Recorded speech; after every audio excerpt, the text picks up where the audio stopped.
Vous avez vu, alors on va revenir, tiens, Le Monde accuse le groupe Bolloré de défendre ouvertement la Russie en laissant s'exprimer des voix différentes sur le conflit. Est-ce que vous avez vu ça? Est-ce que vous pouvez nous résumer ça, Gauthier Lebray, pour nos auditeurs d'Europe 1 qui nous écoutent et qui vont réagir dans un instant? C'est très simple, ça se résume en une phrase. Ils nous accusent, Europe 1, C8, CNews, d'être pro-russe. Ils vous citent, vous et Pascal Praud, dans l'article, disant que vous êtes désormais donc des agents de Vladimir Poutine. En fait, Le Monde ne supporte pas la nuance. Et ce débat, je vois le débat sur le conflit entre la Russie et l'Ukraine, ne souffre pas la nuance. C'est-à-dire qu'on peut dire la Russie est une menace pour la France, ce qui s'est passé en Afrique avec la milice Wagner qui a déstabilisé l'armée française. Le président français, quand il dit qu'il y a des cyberattaques contre les hôpitaux français de la Russie, les ingérences parfois dans les élections, comme ça a été le cas en 2017, la Russie qui déstabilise la France dans les départements d'outre-mer. Et on peut dire en même temps que ce n'est sans doute pas une menace existentielle, contrairement à l'islamisme qui tue dans les rues de France. Le débat qu'on a eu chez toi vendredi soir. Ce ne sont pas encore les Russes qui tuent au couteau dans les rues de France, ce sont les islamistes. Et on peut dire aussi, s'il y a une menace, elle n'est pas encore existentielle, il n'y a pas encore les chars russes à l'Arc de Triomphe. Et on peut se poser la question d'Emmanuel Macron qui, à la fin de son allocution, disait « La patrie aura besoin de vous », comme s'il fallait prendre un casque et un fusil et que les autres dirigeants européens ne se sont pas exprimés comme ça à leur population. Vous voyez, je viens de faire un propos nuancé. Mais c'est pas possible. Si vous faites ça, vous êtes pro-russe, pro-Poutine, etc. Voilà. Exactement, c'est ce qu'ils disent dans l'article. Qu'est-ce que vous en avez pensé? Pour avoir participé à 2 ou 3 moments la semaine dernière de débats ou sur Europe 1 ou sur CNews, en n'ayant pas le même avis que d'autres chroniqueurs, on a pu en parler. Et d'ailleurs, c'est le débat qui est intéressant. Il portait sur une question. Comment caractériser la menace russe? Est-elle existentielle?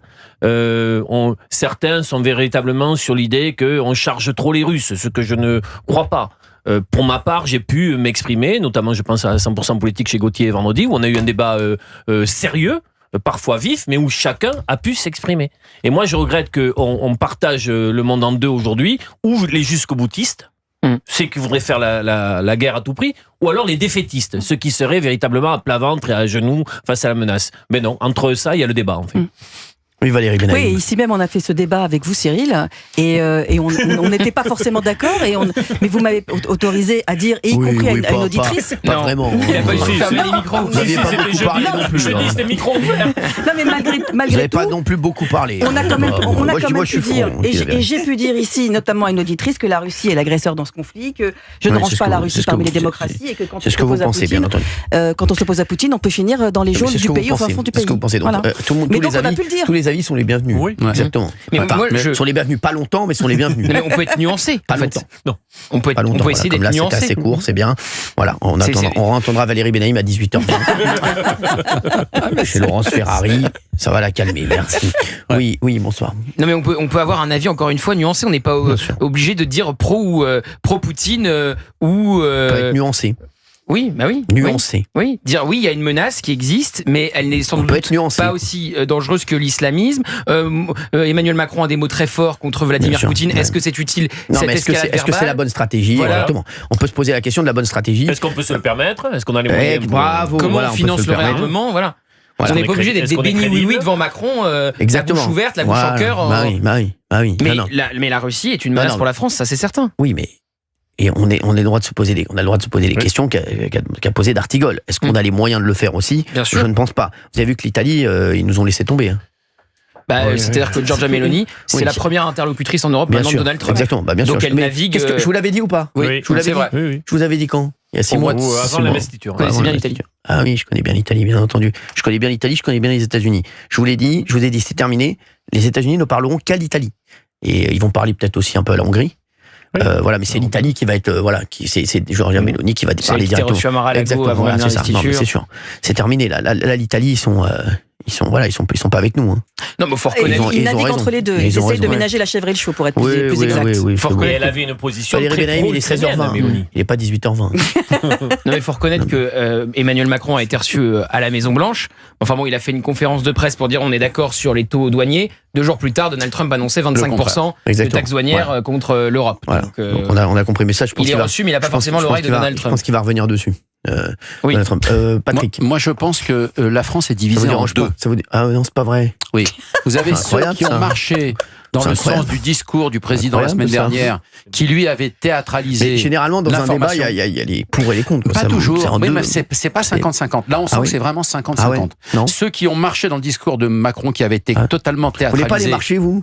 Non. Tout court. Et puis, il y a ceux qui sont très inquiets suite à ce discours. Je pense qu'il y a une vraie division. Et quand on parle avec les gens en France, partout, on s'aperçoit vraiment que c'est très divisé. Et c'est vraiment coupé en deux. Vous avez vos fiches de notre tronche? C'est-à-dire combien de temps encore? Tant que vous me le demanderez. Non mais on est d'accord qu'il a parlé pour ne rien dire pendant 2 minutes. Je suis pas sûr. Je vais le défendre. Ah bah alors franchement, non, je vais le défendre. Gauthier, c'est pas parce que je vous ai menti.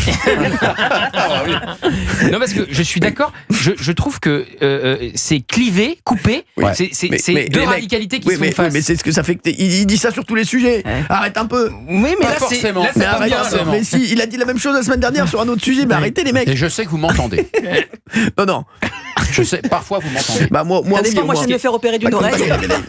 Benaïm, elle entend rien, elle a besoin d'aller chez son kiné. Profite à Emmanuel Macron. Il y a des points de popularité. Évidemment. La séquence profite à Emmanuel Macron. Je suis pas sûr. Pas du tout. Il gagne des points de popularité. Personne ne pose la question de son départ anticipé. Ouais, bah bien sûr, mais ça c'est sûr. Mais de toute façon, tout le monde avait oublié ça. Ils savent très bien qu'il va rester jusqu'à la fin. Je ne pense pas du tout. Ah non, on verra. Vous dites qu'il gagne des points de popularité. Vous l'avez vu ça où? Ah bah dans les différents baromètres là qu'on a fait ce week-end. Combien? 1, 2, 4. 4. Mais c'est toujours le même effet. Bah donc ça fait 4. Non mais il a été réélu sur quoi, Emmanuel Macron? 0 plus 4 égale 4. Il a été réélu en 22 sur le dossier ukrainien. Voilà. Bien sûr. Exactement. Bien sûr. Quand vous faites c'est fou parce que l'effet drapeau, bah voilà. Mais exactement. Mais vous avez vu qu'il faut pas tomber dans le piège. Je le dis aux auditeurs d'Europe 1. Il le fait à chaque fois, ça, l'Ukraine. Voilà, pour n'importe quoi. À chaque fois, il ressort l'Ukraine. C'est sa carte fétiche. Dès qu'il sent qu'il perd la main, il sort l'Ukraine. Non, mais il sort l'Ukraine. C'est clair. Mais je vous dis. Non, mais c'est l'effet drapeau. Comme disait Gauthier, la cohésion nationale derrière le chef. Mais il fait exprès. Il sait très bien qu'il a plus rien à jouer. Oui. Non, mais bien sûr. Bah oui. Non, mais je vais vous dire ce que je pense de ça dans un instant. Juste, je voudrais qu'on parle du président. Vous le remettez? Oui. Emmanuel Macron. Emmanuel M. Oui. Sur l'Ukraine. J'aimerais bien qu'il y ait des gens qui nous appellent là-dessus et qu'on en parle un peu. Parce que moi, je vais vous dire, à chaque fois qu'il sent qu'il est... il est un petit peu dépassé et que là il avait rien à faire ces derniers jours. Je l'ai vu à la boucherie la semaine dernière. Encore, je sais qu'il y a des potes à moi, il les appelait pour faire un bowling il y a 2 semaines. Je crois que là il était non mais sans rigoler là. Il voulait qu'on aille à la fête à Neuneu aussi. Il voulait déjà qu'on organise dès maintenant pour vraiment se caler là-dessus. Donc voilà, donc c'est vrai qu'il n'était pas débordé. On va pas se raconter d'histoire. Donc là, l'Ukraine, il s'est dit là ça y est les mecs. À chaque fois qu'il sent qu'il n'a rien à faire, il se dit tiens, je vais revenir. Il faut pas que j'oublie que je suis le président. Je vais revenir sur l'Ukraine. Et l'Ukraine, c'est vraiment, il y a des gens qui disent, il y a même des gens qui disent putain, ça va être chiant pour Macron si vraiment la paix se signe trop vite, parce que qu'est-ce qui va sortir après? Alors il va peut-être nous ressortir un Covid, peut-être il va avoir c'est ou l'Ukraine ou le Covid. Normalement, il sort un des deux. C'est les cartes, vous savez, c'est comme au Milborn. Voilà, d'ailleurs, j'embrasse d'ailleurs la sœur du Milborn, Elisabeth, qui doit nous écouter. Elisabeth Borne. Non, mais voilà, non, mais je vous dis, et donc voilà les gars, non, mais je vous dis, c'est toujours comme ça. Je sais que Gauthier Lebray, je sais pas si vous êtes d'accord avec moi, mais c'est quand même sa carte chance. La dramatisation, nous sommes en guerre au moment du Covid, qui doit répéter 6 ou 7 fois. Évidemment que ça a toujours été sa marque de fabrique. Donc on peut trouver qu'il dramatise trop. Encore une fois, la semaine dernière, en disant la patrie aura besoin de vous, comme s'il fallait prendre un casque et un fusil. Moi, il a angoissé tout le monde parce que tout le monde. Vous avez vu qu'il y a un sondage aujourd'hui qui dit 50% des gens se disent prêts à s'engager s'il y avait une guerre, s'engager sur le terrain. Donc là, il nous parle d'un truc qui n'est pas du tout dans les tuyaux, parce que là, on l'a encore entendu, Zelensky là aujourd'hui qui dit qui veut une paix durable. On est plus proche de la paix que de la guerre. Mais il a voulu faire un coup d'éclat. C'est ça qui me dérange, moi. C'est pas tant ce qu'il a dit, c'est pourquoi il l'a dit. Et le moment qu'elle ait choisi de le dire. Donc c'est ça qui me dérange, moi, d'Artigoul. Et il s'est mis à côté d'un moment où tout le monde parlait de paix, y compris Zelensky, et c'est tout à fait son droit, et il veut une paix à des conditions qui ne soient pas une humiliation pour son pays, avec des garanties de sécurité. Mais Emmanuel Macron aurait pu se mettre dans cette séquence en étant faiseur de paix et en allant disputer le terrain diplomatique à d'autres puissances. Or là, on a le sentiment d'être à contre-coup d'être sur le coup d'avant. Donc moi j'espère que la France pourra se mettre sur une feuille de route pour permettre véritablement des garanties pour une vraie paix, qui ne soit pas une pause uniquement pour Poutine, pour lui permettre après d'aller vers de nouvelles conquêtes territoriales. Exactement. Moi, ce que j'ai trouvé... Alors, j'entends la dramatisation le mercredi, mais je pense qu'il dit quelques vérités quand même dans l'élocution de mercredi. Non, ce que j'ai trouvé le plus inutile, c'est jeudi, où on commence à s'invectiver entre Vladimir Poutine et Emmanuel Macron. Donc il y a l'allocution, Vladimir Poutine dit donc c'est Napoléon, et ensuite Emmanuel Macron dit de Vladimir Poutine c'est un révisionniste, un impérialiste révisionniste. Je ne sais pas très bien à quoi ça sert de rentrer dans une surenchère d'invectives entre Moscou et Paris. Je pense que ça sert à rien, que ça ne peut rien apporter de profitable. Personne n'était sur ça. Fabien Lecœur, vous voulez réagir là-dessus? Vous voulez que je réagisse quoi sur ma mère, sur ma mère. Ça vous intéresse ce que je veux dire? Bah oui. Ah d'accord. Non, moi je suis. C'est-à-dire dès qu'on n'est pas d'accord avec la bien-pensance, on est toujours traité de fasciste, de révisionniste, de tout ce qu'on. Voilà. Donc c'est un peu fatigant, voilà. Vous savez de quel sujet on parlait là? Je sais pas, mais oui, je crois que j'ai entendu quand même 3 mots. C'était sur quoi? C'était sur... on parlait sur Poutine, non? C'est ça? Oui. Non, il est fort. On parlait sur Poutine, je crois. Non, sur Poutine. C'est pas loin. Sur Emmanuel Macron. Sur Emmanuel Macron. Ah oui? Emmanuel Macron, oui. Oui, Emmanuel Macron, le président. Oui, c'est bien. Voilà, vous savez que c'est des choses. Non, mais c'est incroyable ce mec. Et donc, vous vouliez dire quoi là-dessus? Vous avez pensé quoi du discours du président? Enfin, de l'allocution du président? Écoutez, je l'ai revu moi le lendemain. Ah ouais? En fait, pas le soir même. J'étais avec vous, je crois. Non.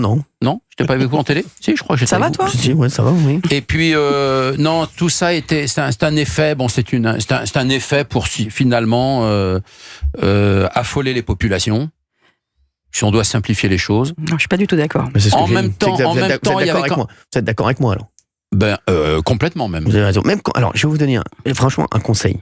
Oui. Même quand vous ne suivez pas, soyez d'accord avec moi. Non mais vraiment, je pense que c'est ce que j'ai compris. Le plus important, c'est pas ce qu'on dit. Oui, c'est si on commence par. Je suis d'accord avec vous, Cyril. Exactement. Et là, après, on sait qu'on peut dérouler. En même temps, j'étais d'accord avec Gauthier. Oui, mais pas pour la nuance. Oui, mais bon, plus avec moi quand même. Et je pense que le discours de Emmanuel Macron et ça manquait un peu de nuance parce qu'on était quand même un peu dans le catastrophisme. Mais n'oubliez pas dans quel contexte ça s'inscrit. Ça s'inscrit dans une séquence. Ça y est, on a bifurqué sur France Inter. Mais non, mais ça s'inscrit.